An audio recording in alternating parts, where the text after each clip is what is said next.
There's a background noise to modern life that's so constant, you forget it's even there. It's a quiet, low hum of not enough. Not enough saved, not enough security, not enough, period. It's the reason you feel a pang of anxiety checking your balance, even when things are fine. It's why a promotion or a bonus gives you a brief spike of relief, but never the lasting peace you thought it would. You've been trying to solve for the number, but the problem was never the number. The problem is the feeling, and the feeling is running the show. Hey book lovers, welcome to BOOKZEAL. In The Soul of Money by Lynne Twist, this distinction isn't just a nice idea. It's the key that unlocks a completely different way of being. Because what if your exhaustion with money has nothing to do with how much you have, and everything to do with the story you're telling yourself about it? By the end of this, you won't just see your finances differently. You'll understand the one thing you've actually been chasing all along. So, let's begin. Chapter 1. Waking Up to Our Money Story. I want to tell you about the quietest and loudest thing in my life. It's something I've carried, something that's carried me. It sits in my pocket, lines my account, keeps the lights on. And yet, for the longest time, I never really heard its voice. I only felt its weight. Its absence was a constant, hollow hum. Its presence was a fleeting relief, a number that was never quite high enough. We call this thing money, but that word, it feels too small, too clean for what it really is. Because money isn't really the paper or the digits on a screen. That's just the container. What it really holds is everything. It holds our history. It carries the unspoken stories of our parents, their struggles, their sacrifices, their quiet anxieties about the future. It holds our own deepest fears of not being safe, of being a burden, of missing out. And it holds our wildest, most fragile hopes for freedom, for security, for a chance to breathe easy. We've made it the stand-in for all of it. So when we talk about money, we're almost never talking about money. We're talking about whether we're going to be okay. I remember a moment, years ago, that cracked this open for me. It was at a grocery store, late. The woman in front of me was carefully counting out change for a loaf of bread and a carton of milk. Her hands were shaking, just slightly. The cashier sighed, a sound heavy with a long day, and I stood there, holding my basket with things I didn't really need, frozen by a sudden, overwhelming wave of what? Not pity. That's too distant. It was a kind of shared shame, a recognition. In her trembling hands, I didn't just see her need. I saw the ghost of my own, from times I'd locked away, and I saw the absurd theater of it all. This little piece of metal and paper, we've agreed, holds the power to grant dignity or withhold it. I paid for her groceries. It wasn't heroic. It was the only thing that made the feeling in my chest stop screaming. But as I walked to my car, the feeling didn't turn into warmth. It turned into a question. A quiet, nagging question that followed me home. That question was this: what if we have the whole thing backwards? What if our relationship with money isn't a math problem to be solved, but a conversation we've been having in our sleep? A conversation spoken in the language of not enough. I don't have enough time, enough skill, enough savings, enough security, enough. It's the background music of a modern life. So constant we forget it's even playing. We think we're managing a resource, but we're actually living inside a story. A story of scarcity. And the most powerful part of any story isn't the plot. It's the setting, the air the characters breathe. Scarcity is the air we breathe. It's in the subtle wince at a restaurant bill, the competitive edge in a meeting about budgets, the way we cling to old clothes, old grievances, old ways of thinking, just in case. We think we're being prudent, realistic, but we're building a life inside a cage of our own making, and then wondering why we feel so short of breath. That night at the grocery store was an alarm going off in a deep, deep sleep. It wasn't about charity. It was about connection. For a brief second, the illusion of separation, that her financial reality and mine were different planets, melted away. And what was left was just people, and a system we all agree to that makes some people's hands shake. This is the waking up. It doesn't start with a better budget. It starts with a subtle shift in the light, a suspicion that the chase we're on, for more, for safer, for ahead, might be a dream within a dream. Money, in its truest form, isn't a trophy to be won. It's a current, it's energy, and it flows where our attention goes. For most of our lives, our attention has been held captive by lack, by what's missing. So the first tender step isn't to change your bank balance. It's to change your gaze, to notice the story you're telling yourself every time you open your wallet, or check your salary, or avoid a conversation about it. That story feels true. It feels like reality, but it's just a story. And the moment you see it as a story, and not as the sky above you, a door you didn't know was there begins to open. It opens onto a quieter room, a room where you can finally hear your own breath again, and maybe, just maybe, begin a different kind of conversation. Chapter 2. From Not Enough to Enough. So we find ourselves here, in this quiet room of our own noticing. The hum is still there, isn't it? That low-grade vibration of not enough. It's funny. We can see the story now, recognize its furniture, its familiar shadows. But knowing the room is a cage doesn't automatically open the door. The lock is on the inside, and the key is a single, disarming word: enough. It's a word our culture treats with suspicion. To declare enough feels like surrender, like settling. It sounds like the end of ambition, the death of growth. We've been taught to see life as a graph with a line that must always go up and to the right. More achievement, more possessions, more security. To level off is to fail. So we keep running, fueled by a fear that if we ever stop to breathe, the whole world will see we were a fraud all along. But what if we've confused direction with destination? I think of a friend, a brilliant graphic designer. For years, his dream was to land a senior role at a major agency. He finally got it. The salary, the title, the corner office. He called me after the first month, and his voice was flat.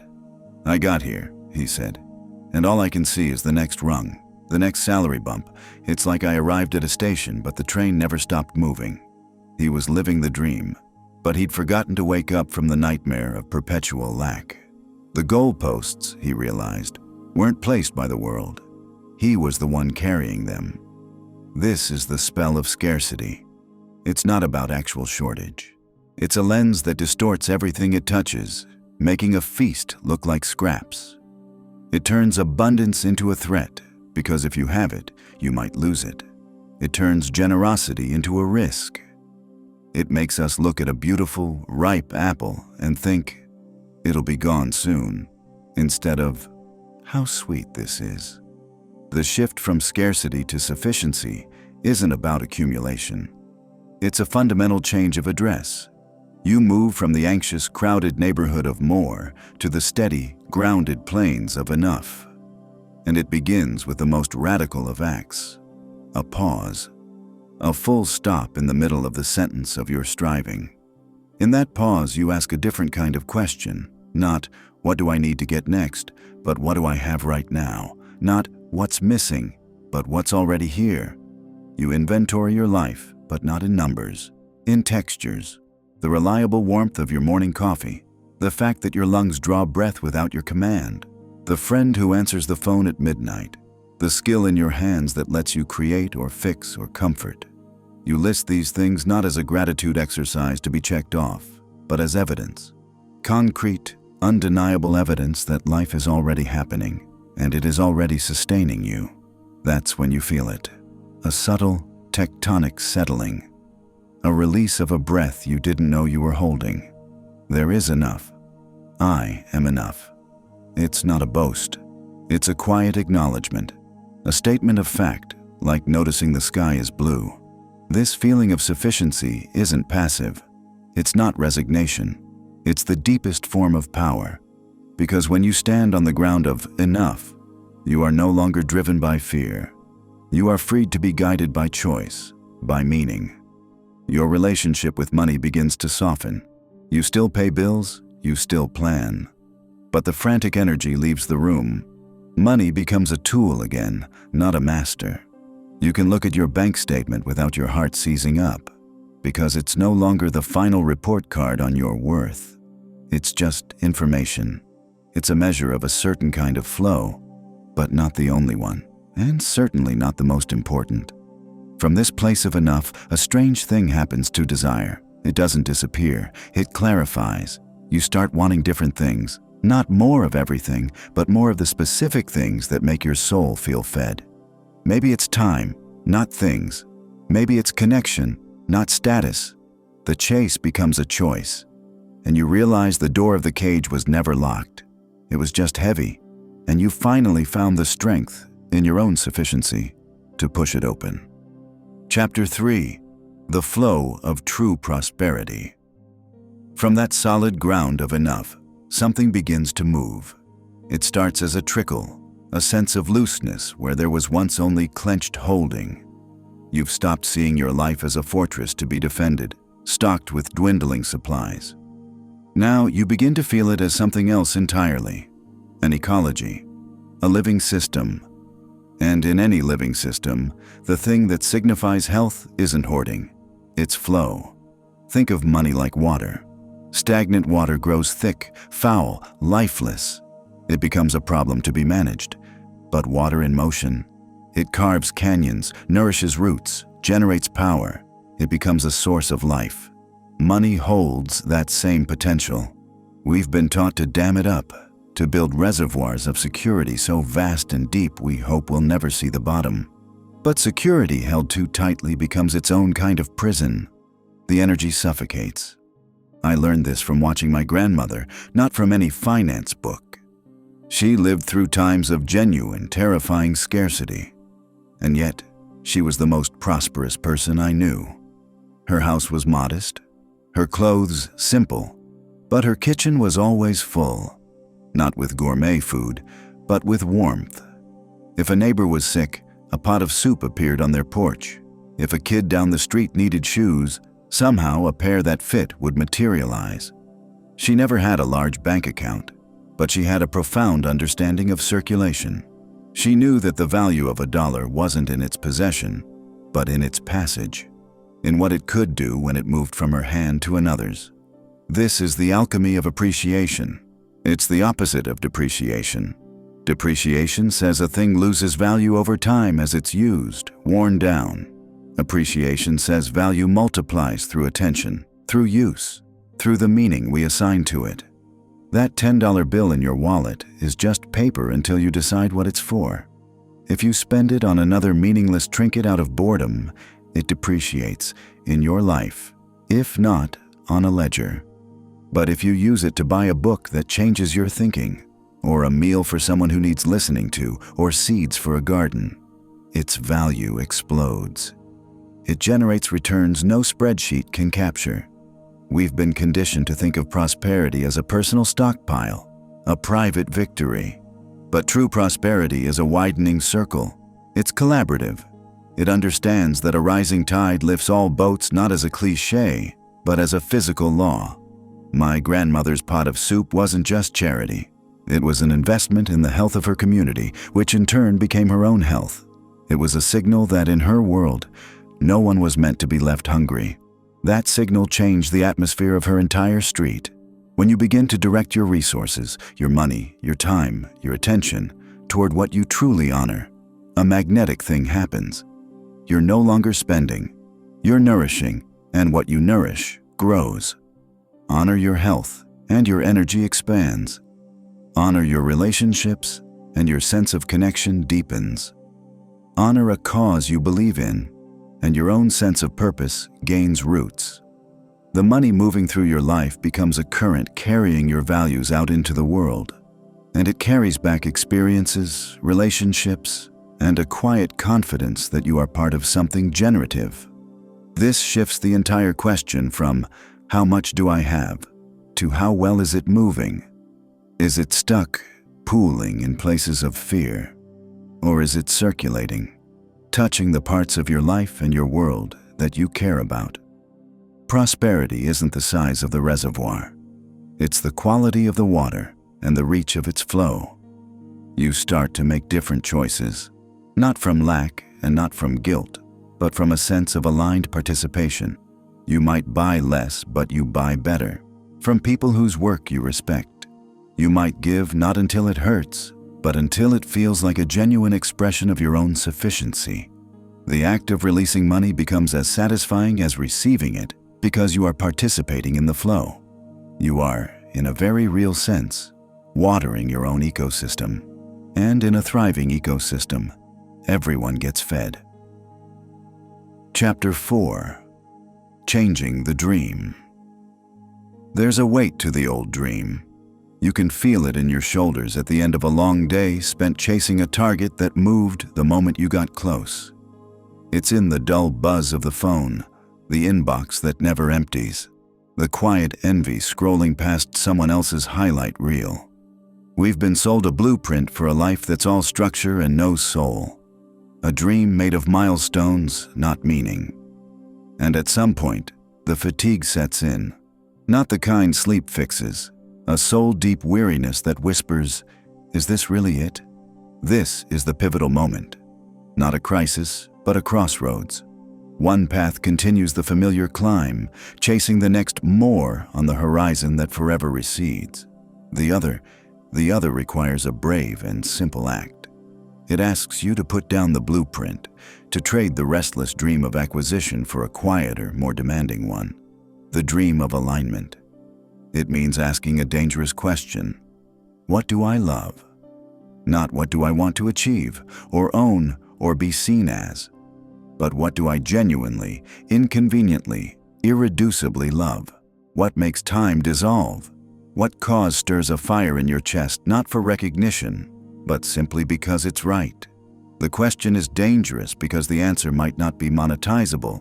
It might not impress anyone at a reunion. It might require you to walk away from a perfectly good ladder, only to realize you never wanted to climb that wall in the first place. I think of a man I read about, a successful litigation attorney. He had the car, the house, the reputation, and he was miserable. The dream had been achieved, and it felt like a cage. One weekend, he volunteered to help build a community garden in a neglected part of his city. He came home exhausted, covered in dirt, his hands blistered, and he was happier than he'd been in 10 years. There was no prestige in it, no bonus, just the tangible, earthy reality of creating something that would feed people. It was a crack of light. He didn't quit his job the next day. That's not how this works. The change begins in the cracks, in the margins. He started dedicating Saturdays to the garden. Then he used a portion of his bonus to fund fruit trees. Slowly, almost imperceptibly, the center of gravity in his life began to shift. His identity was no longer solely wrapped up in the courtroom battles he won, but in the literal ground he was helping to heal. The high-stakes drama of his career began to feel like just a job, a well-paying one that funded his actual life. He had changed the dream. He stopped dreaming of winning and started dreaming of nourishing. Taking a stand like this always costs comfort. It costs the comfort of the well-worn path, the comfort of external validation, the comfort of a predictable future. You will disappoint some people. You will confuse others. You'll have moments of sheer terror, wondering if you've thrown it all away for a fantasy. But you'll also have moments of a clarity so piercing it feels like waking up for the first time. A clarity that comes when your actions finally speak the same language as your heart. This is where your relationship with money completes its transformation. Money is no longer the goal. It becomes fuel, a utility.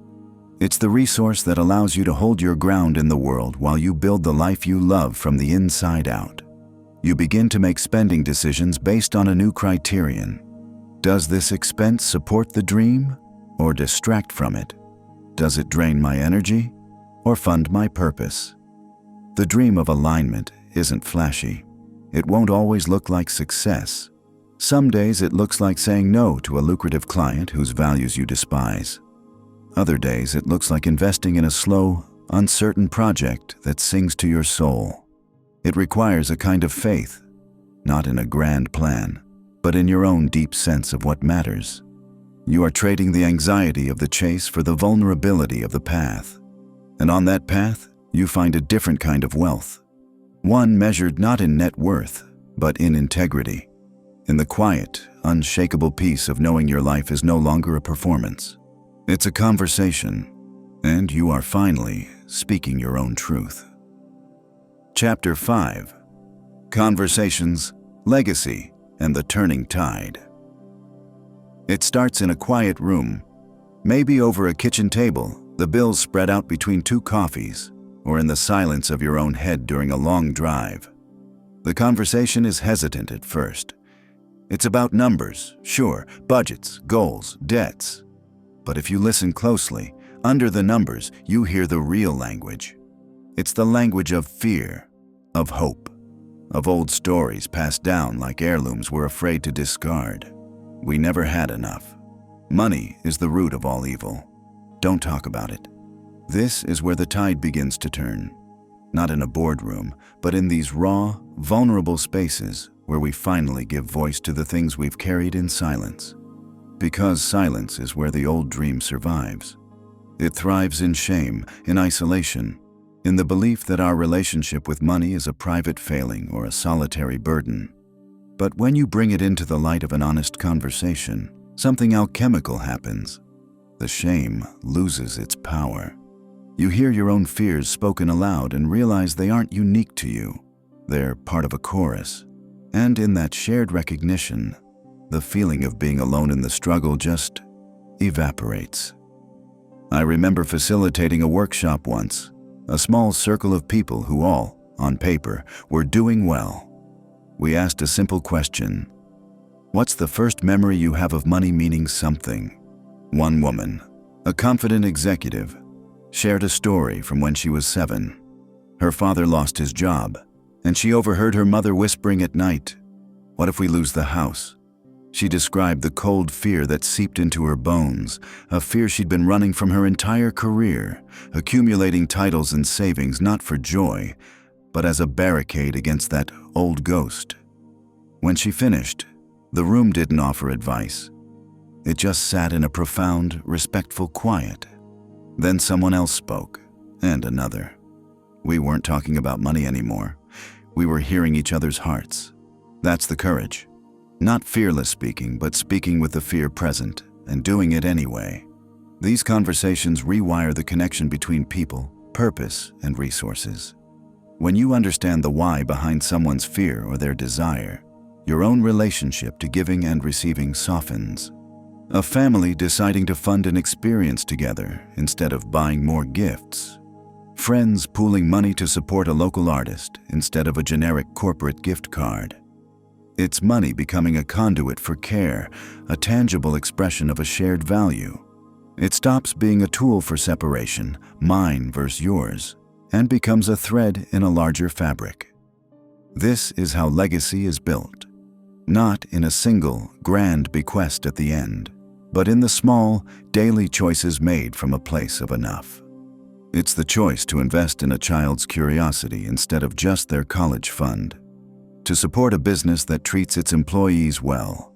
To leave a tip that surprises and delights.